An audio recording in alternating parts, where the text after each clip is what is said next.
पिछले 2 वर्ष कोरोना के कारण रद्द की गई धारगढ़ की यात्रा इस वर्ष अनुमति मिलने के कारण अत्यंत उत्साह के साथ संपन्न हो गई। हजारों शिव भक्तों ने पैदल चलकर अपने प्रिय भोलेनाथ का जलाभिषेक कर दर्शन लिए।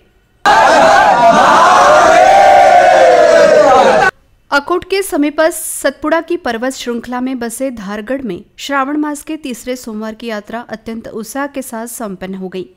पिछले 2 वर्ष कोरोना के कारण इस यात्रा के आयोजन पर बंदी लगाई गई थी, लेकिन इस वर्ष अनुमति मिलने के कारण यहां दर्शन लेने आने वाले सैकड़ों शिव भक्तों का उत्साह देखने लायक था। इस यात्रा में शिव भक्त पैदल पूर्णा नदी का जल लेकर रविवार को ही धारगढ़ के लिए निकले थे। सोमवार सुबह शिव भक्तों ने भोलेनाथ का जलाभिषेक पैदलवारी के माध्यम से किया। हालांकि गुलरघाट होकर भी कई शिव भक्त अपने वाहनों के जरिए धारगढ़ में शिवलिंग का दर्शन करने पहुंचे, लेकिन अधिकांश शिव भक्तों ने पैदल सातपुड़ा पर्वत की श्रृंखला पार कर भोलेनाथ के दर्शन लेना उचित समझा। बारिश के कारण पूरे नरनाला परिसर में हरियाली ही हरियाली छा गई थी। जहां नजर दौड़ाओ वहां प्रकृति का अद्भुत नजारा देखने लायक मिल रहा था। मंदिर परिसर के समीपस्थ बहने वाली नदी का पानी कांच की तरह चमक रहा था।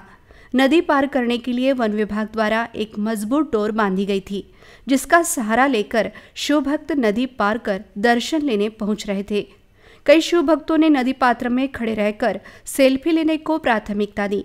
मंदिर परिसर पहुंचने के बाद सभी थके हारे शिव भक्त अपनी थकान दूर कर हर बोला महादेव का जय घोष कर भोलेनाथ का अभिषेक कर रहे थे। भोलेनाथ के जय घोष से पूरा मंदिर परिसर गूंज उठा था। हजारों शिव भक्त पूर्णा का जल लेकर कासोद के रास्ते धारगढ़ पैदल पहुंचे थे। 2 दिवसीय यात्रा में वन्यजीव विभाग के कर्मचारी तथा पुलिसकर्मी पूरे रास्ते पर तैनात किए गए थे। कुल मिलाकर अत्यंत उत्साह के साथ इस वर्ष धारगढ़ की यात्रा संपन्न हो गई।